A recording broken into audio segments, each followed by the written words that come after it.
Hey friends, how you doing? It's your friend Phil here, project management trainer and coach.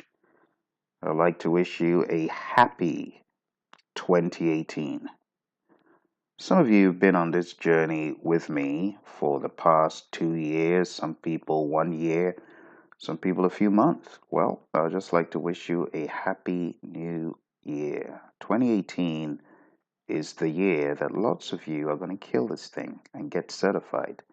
This year is the year that lots of you who are already certified are going to blow the lid right off your career. You're going to go to the next level.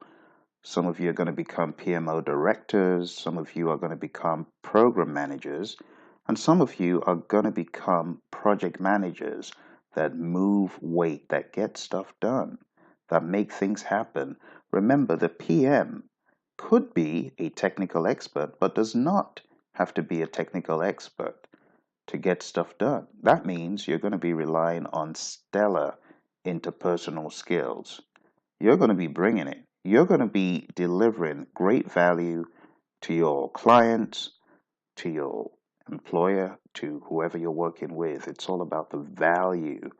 So being a PMP is just the first step, folks, to add in that value. So let's talk today about what you're going to do to get this thing done. I know for those of you who are already certified, create a plan, a roadmap of where you want to go, what you want to do, because it's going to be diverse for so many folks who are certified. But for those who are still trying to get certified, I'm going to give you 10 power tips for 2018. And this is going to help you get certified, or you can even apply it beyond the PMP for you to gain traction on what you want to do. Some of the points are specific to PMP, but a lot of the points are general points that can be used in whatever you're trying to do after you get PMP certified. So let's start off with point one. Point one is get up and get out. What do I mean by get up and get out? Get up and get out is a psych thing. You're trying to psych yourself up to get up. Lots of you have been trying to do this thing for a long time. And you keep saying, I'm going to power up, I'm going to power up, I'm going to get crazy. When are you going to get crazy? You've been saying you're going to get crazy for the past 2 years, 2 months, 1 month, 1 week. When are you going to get crazy? Who are you trying to fool? Do you really want to get crazy? If you really want to get crazy, you're going to have to get up right now. You're going to have to get up. It's going to be painful. It's going to be hard. It's going to cost money. There's going to be a sacrifice. And that sacrifice could be enjoyment. It could be your time. It could be spending time doing things you like to do versus spending time cracking open these books. Look, there's a lot of volume, folks. I covered this in a different video. 100 to 200 hours of volume. How are you going to move that volume? Who's going to move it for you? Me? You got to move it yourself. You got to get up and you got to get out. What do I mean by get out? Get out of your comfort zone. Get out of your excuse zone. I can hear excuses all day long. It's easy to make an excuse. It's easy for me to say, I don't want to record this video right now. I'd rather be asleep. After all, everyone else is. But sometimes you're just going to have to push yourself and make that sacrifice. Go to that next level, folks. Get up, get out. Part of getting out is getting out of that comfort zone. Some folks find it hard to get out of bed. You got to get out of bed. Some folks find it hard to get out of their house to go study. You got to get up and get out. You're not going to cover that volume just sitting down at home, flipping channels, watching soaps. Flipping channels, watching reality TV. Okay, maybe you're not flipping channels, but there's stuff you're doing in your house. Get out of the house and go somewhere. Go somewhere you're not going to be distracted. What am I talking about? The office? Go to the office, folks. That's a very cool one, especially when there's no one there during the weekends. Or perhaps you just need to go to the library. I keep mentioning the library because it's free, it's accessible, and they're quiet areas where you can get stuff done. So get up and get out. And if you're not going to get up and get out, then you can keep sitting down, convincing yourself you're moving volume. Now, I'm not saying everyone needs to get out of their house, but I'm speaking specifically to those folks who know very well they get nothing done at home. If you're not one of those people, oh, well and good. If you do move volume, hey, you know what I'm talking about here? Peak performance. And I know that there are lots of distractions at home, and that's why I'm talking about peak performance. You want to be at that place where you're getting 100% from your faculties. 100%. In fact, I dare say you're getting 120% of what you typically get. That's what I'm talking about. So the location, the venue, wherever you are studying, it's extremely important. So don't deceive yourself staying in the same old place and your horsepower is 60%. You study and then you only retain 60% of what you did. Now, on the flip side, there could be a reason for this. It could be that you're just not studying the right way. So you're probably even getting less than 60. On a good day, maybe 50%. On a regular day, maybe 30%. You hear an instructor say something and it feels like you've never heard it being said before. It's a sign. It's a sign that you need to get up and get out. Please do it. Get up, get out. I want to challenge you. Yeah, it's a weekend. It's hard. Get up, get out. It's a weekday. It's hard. Well, how about getting some coffee, firing up that pot, staying behind at work? I'm putting in a solid 2 hours. No pain, no gain. Oh, people hate me giving all of these tips because they feel, give me a break. I don't have to do that. Well, too bad.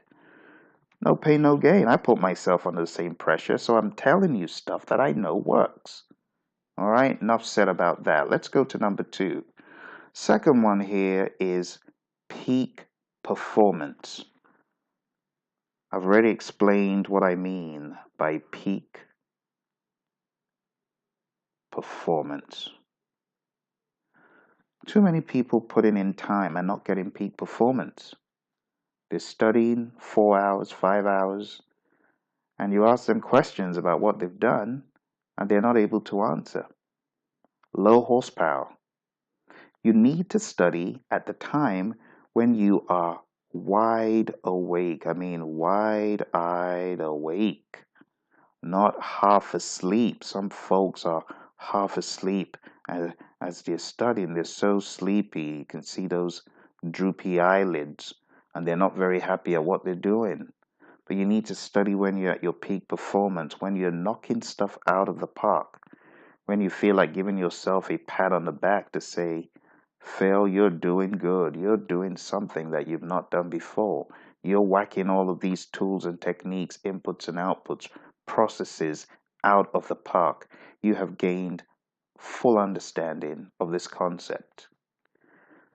One of the ways to test if you are really operating on peak performance is shut the book and explain to yourself everything that you've been studying over the past number of hours. If you're finding difficulty recalling majority of what you studied, it's a sign that you're probably in the low performance zone. I would encourage you to challenge yourself after every hour of study. Have a quick recap. What I just studied in the past 60 minutes. What's the summary of it? That's the way to do it. Step 3, cover all sections. Cover all sections means you're not leaving any stone unturned. Some folks think it's all right to leave stones unturned, but I can tell you that the PMI, they have covered all of those process groups, and as a result, they could come from anywhere within that process group. So you want to cover all sections. I'm talking specifically about the PMBOK guide. Every single section, all the way from 1 to 13 point whatever it is, 0.4 whatever, cover all those sections. Now, I'm not saying cover them all in a day, but before you advance to the test center, let me say a week before you advance to the test center, you want to have covered all the sections. You know what's in the sections? Inputs, processes, tools, techniques, outputs, sub-outputs. And that's why in our Savage on Saturdays, we're covering meticulously every tool and technique this Saturday. You don't want to miss it. Go to the channel, hit a reminder for yourself, and show up. Okay? Step 4, reliable curriculum. What do I mean by reliable curriculum? Exactly what it sounds like. Some courses are not reliable. You do a survey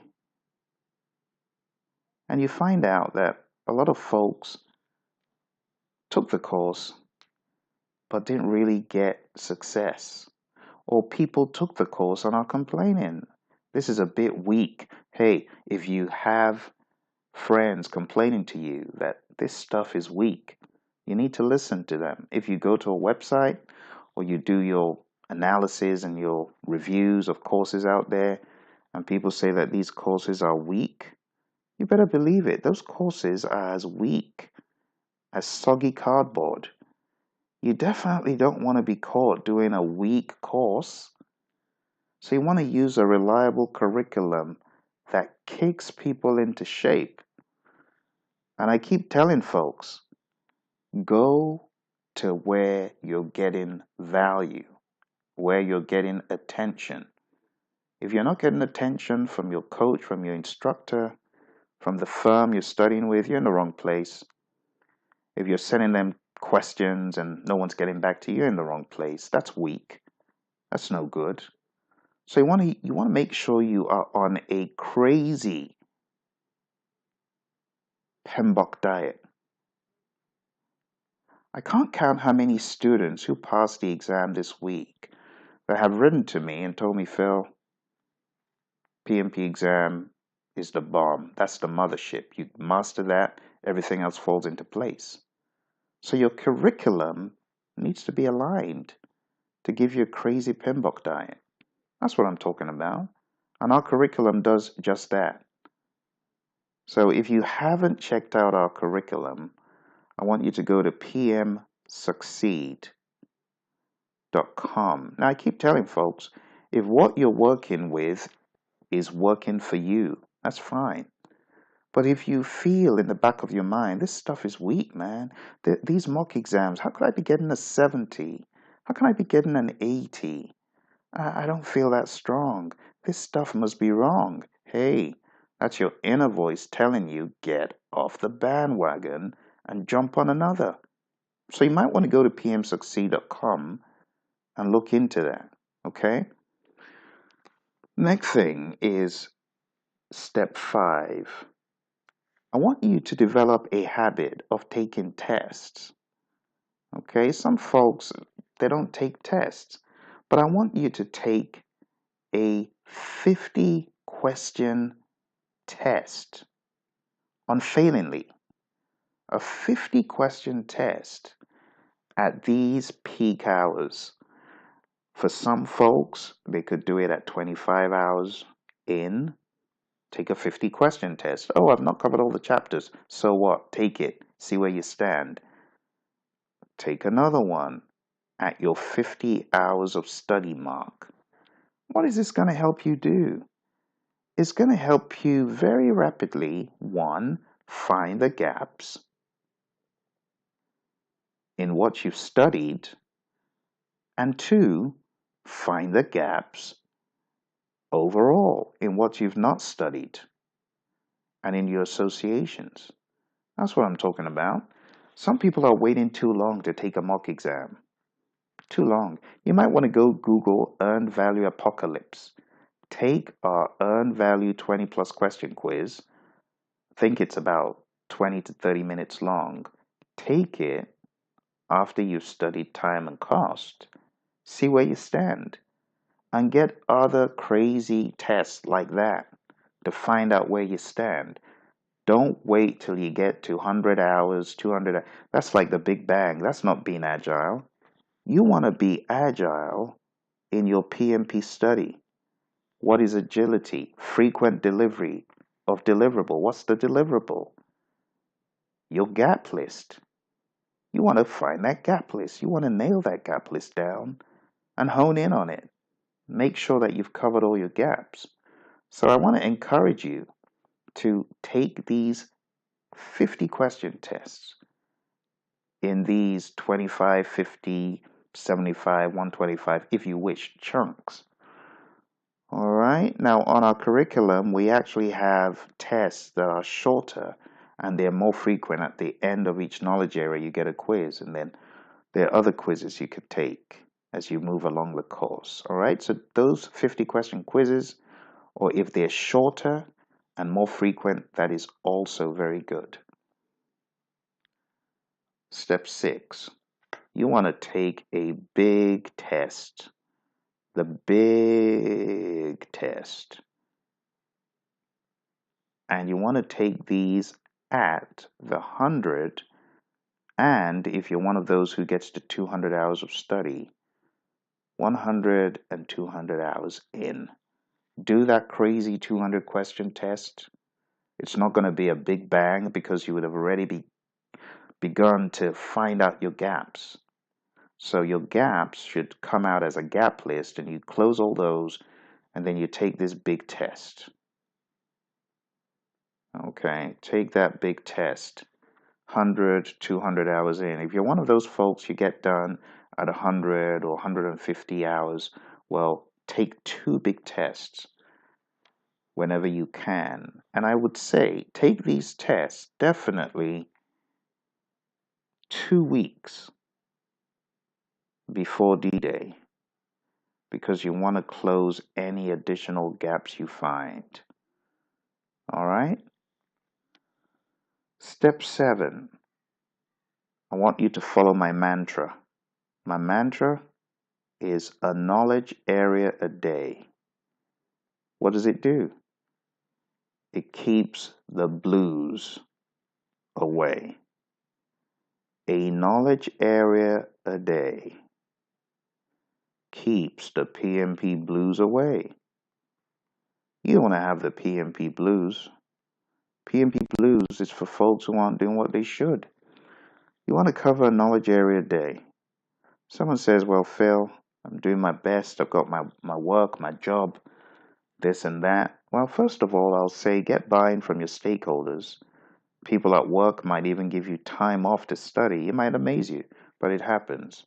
What about at home? Your second half, your better half, your significant other, or whoever is your stakeholder outside of the office might have a better understanding and help you. So you got to share this information with your stakeholders. You might even want to get them to listen to this Phil who keeps doling out tips and tricks. But let them know, hey, if you aren't on the bandwagon trying to help me, maybe you're trying to mar me, because it's not helping if you don't help me. Now, when this thing's done, you better do your part and jump on the bandwagon and do what you need to do to be there for that family member, friend, or whoever. But right now, you need their help. So you need to be hammering out a knowledge area a day. Keep that PMP blues off your plate. So, if you cannot cover a knowledge area a day, you know what I want you to do? 3 processes, minimum. Why am I giving you this kind of schedule? Because a lot of folks need to get this thing done before the dreaded 325. It's 325, folks, not 326. Your deadline is 325. It's that Sunday. That Sunday, folks.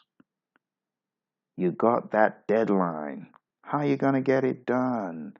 You got to be crazy putting in these 3 processes a day. That's the minimum. And when I say 3 processes, I don't mean just reading the definition. No, not at all. You got to go crazy on those processes. What you got to do, you got to begin to mind map. All right, this is the process. What is the input to this process?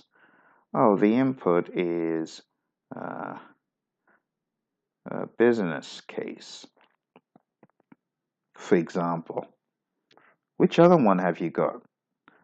Before you even ask that question, you're going to go through this thing called the business case with a fine-tooth comb. You're going to open up your PMBOK. You're going to take a look at the right section for that thing. If you haven't done that before, you're going to look at that section and you're going to say, okay, now I really know what it's all about. That's what you need to do. I'm not talking about some random high-level babble. I mean, dive into the thing, dissect it. You want to look for gold. You want to look, what do I mean by gold? I'm talking about stuff that you didn't know existed in this thing. Maybe you didn't know there was a benefit cost analysis of sorts in a business case. Okay, you found it. What else is there? Keep looking for gold. Maybe PMI refers to things that you hadn't previously noticed. That's the gold. So you want to go through each input with a fine-tooth comb, make notes for all of those things, and then you want to do the same for the tools and techniques. You want to look for examples of these tools and techniques. If you haven't seen the examples before, look for examples. Someone says, Phil, I've never seen an example of this. Look for it.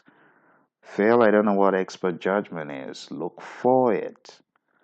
Or someone might say, oh, there's a reference made to a context diagram in this process. Look for it. Know what it is. Be able to reproduce it from scratch using your own handwriting. And then you're on your way to success. But if you haven't mastered that thing, don't move on. You want to reproduce it. You want to make sure you truly understand everything. So you do the same for the tools and the techs. Do it. And lastly, you're going to do the same for the outputs. You want to know what that thing looks like. What does it look like? What is it? It's a project document, open page 78. Make sure you've accounted for it in the list. Open up the PMBOK to wherever it's referenced in more detail. Use the glossary, use the index. That's what I'm talking about. All right, so I'm talking about deep dives, folks. Deep dives. You got to go deep. Find that gold and clean up all those processes. So again, a knowledge area day keeps the PMP blues away. Okay, we're on to 8. This is a really huge one. A lot of people miss this, so they get into the exam and they stumble. Be a prof. You got to be a prof of what? Be a prof of the stuff. You want to be a stuff prof. I'm not saying be a stuffy professor, but you want to be a prof of the stuff. What stuff? The entire gamut. Everything from the PMBOK guide to your content outline. How can you be a prof if you don't know your content outline? A lot of people say, there's no value in it. Well, did you know that your exam result is based on this thing called the content outline? PMP exam content outline. If you didn't know now. Because when your exam report comes, the sections all map back to the content outline. So you got to know everything in your PMBOK guide. You got to be organic about it. Don't just blindly read, plow through pages. No, that's not what we're talking about. You got to simmer down. You got to let that information seep into your brain, seep into your subconscious. If you've never seen it before, imagine it, look for it, find an example, and become a prof of the stuff. And when you become a prof of the stuff, you'll be like me, getting into a PMI exam and saying, you can't fool me, PMI. I know where you're going with this. I just feel sorry for people who aren't this good, because PMI will slay them on the test.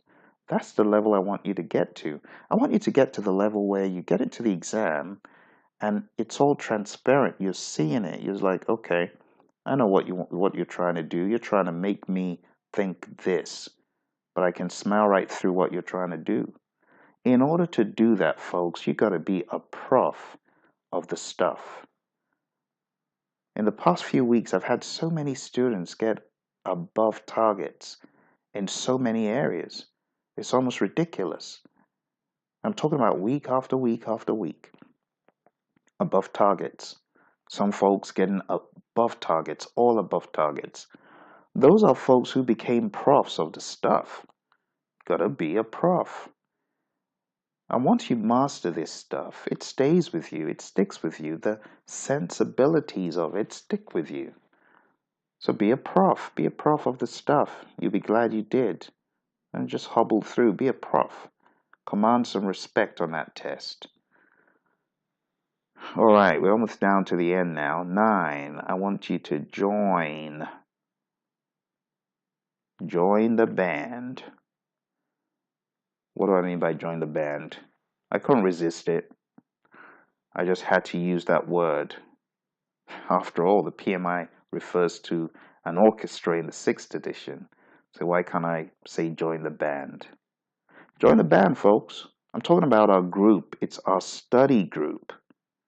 Study group on Saturday. We're going to be savage against the PMP. We're going to take the bull by the horns and keep dissecting stuff, keep hitting stuff hard. We're going to keep making sure that we've truly got this stuff down.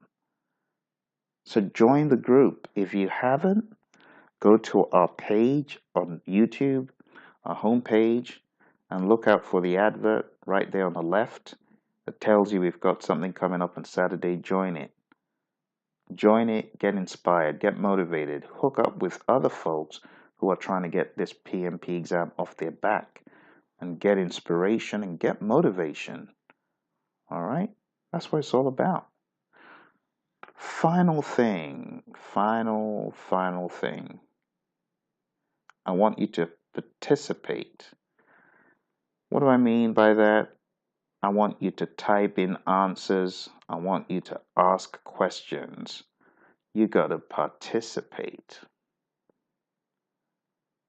I want you to join in the Q&A. I want you to type in the answers. I want you to send in your status. A lot of people don't send in status to their coach. I want you to take that responsibility and begin to communicate to us your status. Where are you? You don't have to be on our LMS to tell me where you are. You don't have to be on our LMS to come and join the band. That's why I'm saying, come do it. You see, this isn't about you using our materials. but it's about you doing due diligence. Make sure you're using the right stuff, all right? And to make sure that you give yourself a chance to be on board with our study group to help guide, motivate, and direct you, all right? We usually have the study group for anywhere from 1.5 to 3 hours. But this Saturday, we're looking at less than 2 hours. So it's not that laborious to be in the group. In fact, to a lot of people, it's fun. We've had so many folks over the past 4 weeks come, get certified, drop some gold, move on, come back again, drop some more gold. So you got a lot of folks who've gotten certified and they've been really great in helping others. All right, so those are my 10 tips for you to act upon this year, especially those trying to kill it before or on the 25th. Now, don't push it too close because once the exam changes, it's a challenge, I can tell you that. Once the exam changes, if you're not certified, for example, someone says, oh, I've got 3 tries, but I'm going to try getting certified on March 24th. You're not leaving yourself enough wiggle room to bounce back. What if your plan is not as solid as it should be? Now, I hope it is, but what if it isn't? Because hindsight is 2020. What are you going to do then? So you don't want to leave it till the dying hours, is what I'm saying. For me personally, if I wanted to take my exam, I would definitely do it before March 1st or on March 1st. Beyond that, it's kind of like a balancing act. It's kind of like a risky thing, isn't it? Because you really, really, really need to make sure 100% that if you're taking it on the 20 something, you better be putting in 120%. You better be kicking yourself out of that bed, out of that chair, out of that house to show up and deliver. All right, enough said. I really hope you succeed. And when you do, I hope you can blow the lid off your career, move to the next level, add value. PMP is just but the beginning.